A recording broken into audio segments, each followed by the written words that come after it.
Assalamu alaikum YouTube көрүүчүлөр, жылкы сүйүүчүлөр. Бүгүн мына Бишкектен, Сокулуктан ушул 1 жаштагы тай чыгып жатат. Машалла, мына төш омуроо, моюн узундуктан башты караңыздар, кабактары мынаки. Мүчөлөрү жакшы экен буйруза. Жакшы ээнчиге тай издегендер көрүңүздөр. Машалла. Тайдын породасына келсек, атасы данчак экен, привязной. Россиядан келген данчак экен. Энеси видеон бе болгон экен. Тай Бишкекте туулган. Ошондо аргын данчак тай болуп калат экен. Видеон менен данчактын аргын экен туугандар. Мынаки.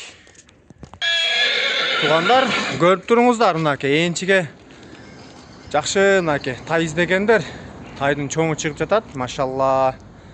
Боюна келсек, көз өлчөм 1.55-тин тегерек экен туугандар. Биз ээсинин берген маалыматы боюнча тартып атабыз. Кармап турган байке тайкез болот экен.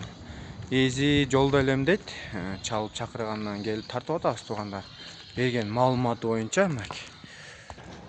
Туугандар, көрүңүздөр, өзүңүздөр да келип үстүндө сода кылып, тайды текшерип алыңыздар. Мына буту колу жакшы. Жеп ичкени жакшыбы? Жеп ичкени жакшы. Жакшы дейт мынаки.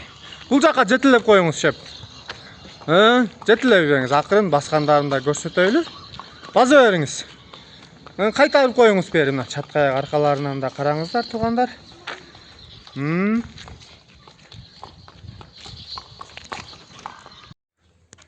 Мына туугандар, кимге жакса чалып сураңыздар, толук маалыматты эсинен алыңыздар.